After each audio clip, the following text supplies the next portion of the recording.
It was a cold Thursday night. The wind was blowing hard and it was almost about to snow. Jack put his backpack and took a seat at the bus stop. He looked at the watch and realized he was an hour late for his ride. The day had been so much fun with his friends, he didn't realize how fast time flew. To kill time and take his mind off the cold, he picked up his phone only to find out that it was dead. He instead opened his laptop and started scrolling through Instagram. All the photos of the amazing day filled his feed, and soon he was in a dilemma of captions for his posts. The next bus wasn't coming anytime soon, and the wind was colder than ever. The thought of a warm bath and a cup of tea after this long day didn't help too much either. But suddenly, a notification came, which made him forget about all the fun he had. It was his girlfriend, Amanda. Normally, if Amanda texted him, he would be the happiest person in the world. But the situation was different. She had recently been a victim of a car accident and was severely injured. She has been in the hospital for 2 weeks now, and she is recovering well. The doctor said she would be released next week, but the arrival of the notification could only mean she was back home, and that took Jack by surprise. Jack didn't expect the day to get any better. He was so happy, he almost forgot about the weather, which was getting harsher by the minute.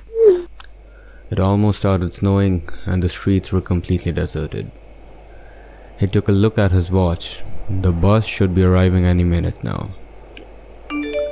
His laptop made a popping sound, and Jack thought Amanda had texted him again. He opened his Instagram quickly, only to see it was from someone else. He was a bit disappointed and annoyed.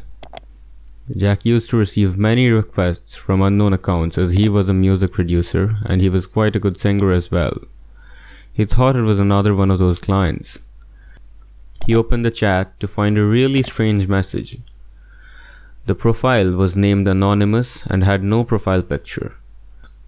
The message was linked to an image. Before opening that, he went ahead and checked the profile of the person. It was as empty as the streets around him, with no posts and no followers. He thought it was a bit weird and opened the linked image. It was undoubtedly the strangest and creepiest image he had seen in a while. It was an image of a man sitting in a bus stop, but seems to have been taken from somewhere behind the man. Jack figured out that the man in the picture was none other than himself. He stood up and turned around to find the person who clicked it. The entire alleyway was emptier than the bottle of water in his bag. There was no sign of a soul other than himself. Jack was creeped a bit, but thought it might be one of his friends pranking him. He replied to the unknown sender.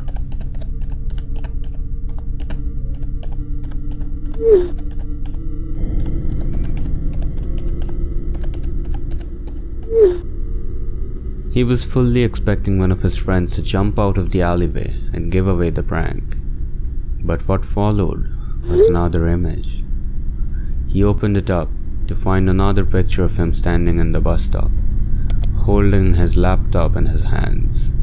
Even this time, the image was taken from somewhere behind him. I would be lying if I said Jack was not spooked to his veins. The alleyway seemed emptier than ever. The only sound he could hear was the beating of his own heart. He replied to the stranger.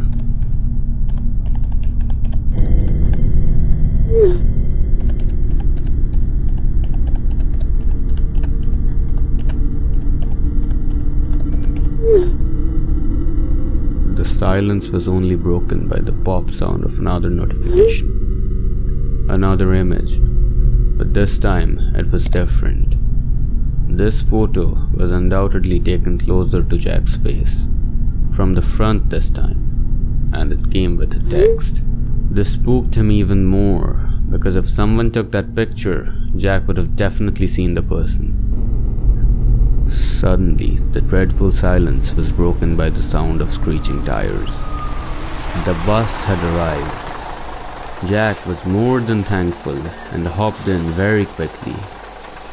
But the bus was empty, It was only him and the driver, but he was happy to be in close sight of a fellow human.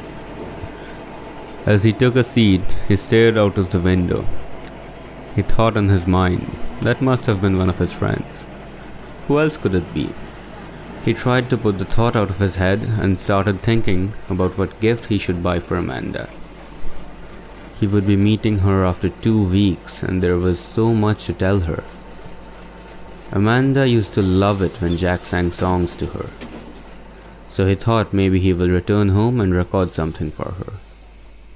It felt like 5 minutes, but the driver was already yelling at him as they had reached his house. Jack was finally back home. As he entered his house, Jack didn't feel the usual warmth he is used to. Instead, he felt a shivering chill run down his spine. His gaze ran up to an open window in the living room. He must have left it open. He closed it and turned the heater on. He set the coffee to brew and went for a hot shower. The incident at the bus stop was still bothering him. While drinking the cup of coffee, he checked his laptop to see if there were any new messages from Amanda. But the battery was almost dead, and it was 11:30. Amanda must be asleep by now.